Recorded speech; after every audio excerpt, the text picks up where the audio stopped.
Salut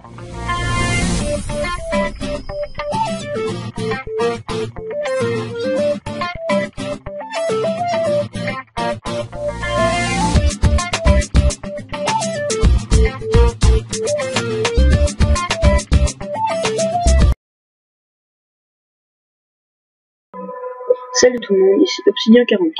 Aujourd'hui, on se retrouve sur World of Warcraft pour un petit tuto comment bien choisir son personnage. Alors, pour commencer, pour ceux qui ne connaissent pas entre parenthèses World of Warcraft, si vous ne connaissez pas, alors, il y a deux factions, l'Alliance et la Horde. Donc l'Alliance qui commencera à Hurlevent, et la Horde où leur ville principale sera Orgrimmar, donc vous la voyez derrière. Là, c'est Orgrimmar. Là, je crois que c'est là qu'il y a Garrosh, le roi d'Orgrimmar.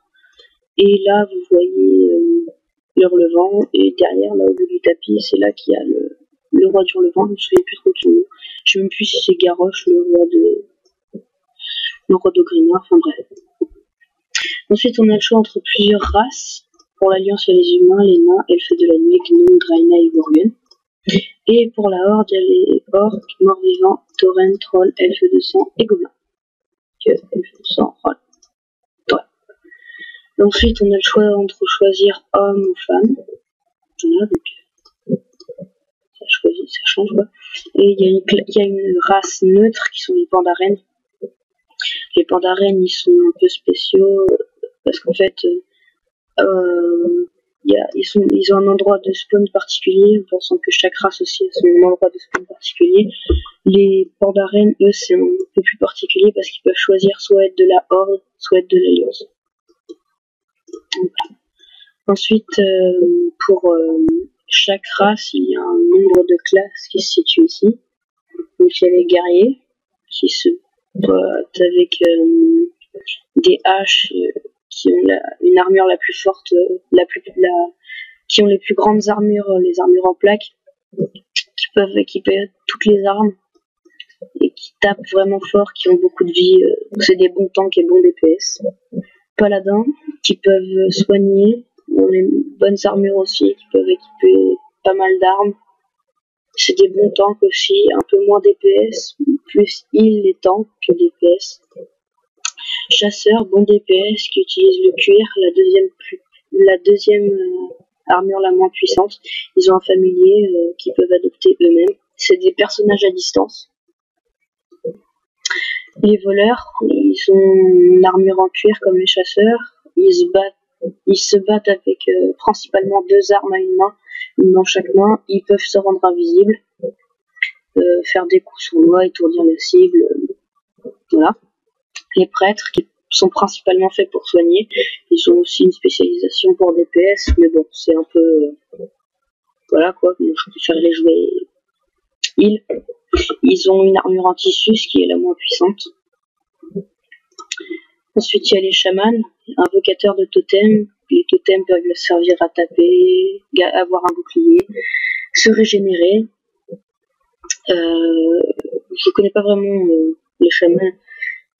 Je suis pas grand fan de chamans. Ensuite, il y a les mages. Mages qui sont des personnages à distance aussi. Donc, j'ai oublié de préciser aussi, les chamans sont à distance. Prêtres à distance, voleurs corps à corps, paladins corps à corps, guerriers corps à corps.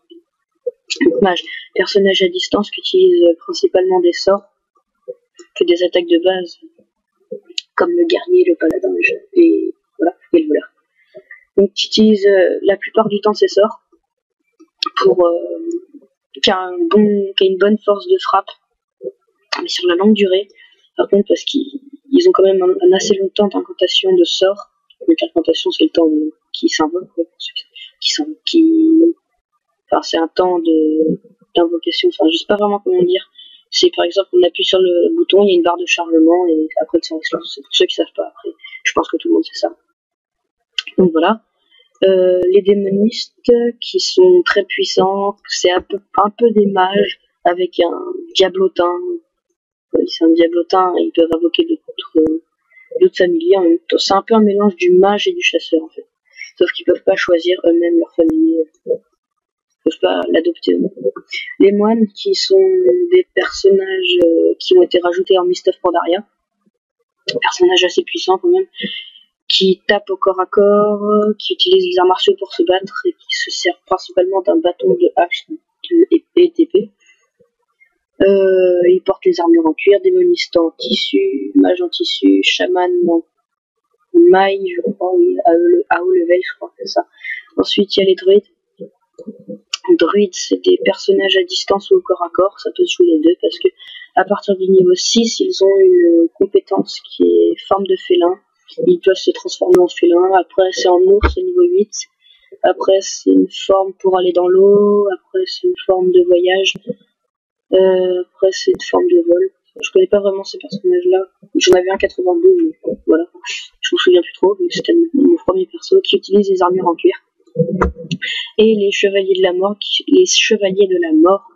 qui sont créables quand on a un perso de niveau 55 sur son compte, qui commence déjà au niveau 55, ils utilisent les armures en plaque, avec une épée à deux mains, enfin avec des armes à deux mains dans les mains.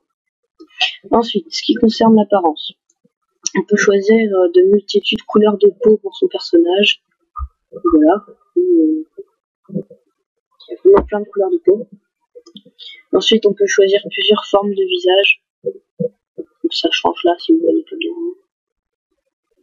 La coiffure, elle change aussi. Il y en a plusieurs aussi. C'est en fonction des races. Il y en a des moches, il y en a des belles. Ça dépend de vos goûts après. On peut changer la couleur des cheveux aussi. Donc, voilà. Pilosité, on peut changer la barbe, la moustache et tout. C'est un peu horrible. C'est très beau, mon bonhomme. Et ensuite, il y a des trucs spéciaux pour les orques. Non, pas les orques, les taurennes. Les taurennes, on peut changer la couleur de leur corps, on peut changer la forme de leur corps et la couleur de leur corps. Pour les pandarènes, je crois pas qu'il y ait de trucs spéciaux. Non, il n'y a pas de trucs spéciaux. C'est pour les gobelins, je crois, on peut choisir la taille de leurs oreilles. Non, je croyais qu'on pouvait faire ça. Bon, bref. Il y a quoi? Ah oui, c'est les morts vivants aussi, je crois. Oui, voilà, c'est le détail. On peut choisir la forme de leur mâchoire. Ou autre chose. On peut choisir la forme de leur tête. C'est un peu horrible sans mâchoire. Enfin bref. Voilà, il y a quoi d'autre qui sont spéciaux? Non, bon bah il n'y a rien d'autre. Il n'y en a aucun de spécial. Lui, il est un peu spécial parce qu'on peut choisir au niveau 10, on peut passer en forme de loup-garou ou en forme d'humain, peu importe. Voilà. On peut jouer les deux en même temps. C'est pas vraiment qu'on peut jouer les deux en même temps, c'est plutôt qu'on peut changer de forme. Voilà. Donc voilà. J'ai rien d'autre à dire forcément. Juste que aussi, oui, certaines classes, par exemple, vous pouvez voir là, c'est grisé, ça veut dire que, par exemple, les humains ne peuvent pas être chamans ni druides. Les nains, ils peuvent pas être druides. Voilà quoi. Mais si vous voulez avoir un humain druide, une petite astuce, vous faites un worgen druide et puis vous restez en forme humaine. Voilà. Donc voilà, c'était tout pour ce petit tuto comment bien choisir son personnage sur World of Warcraft. Et à plus tard pour un nouveau gameplay sur World of Warcraft. Salut tout le monde, prenez soin de vous.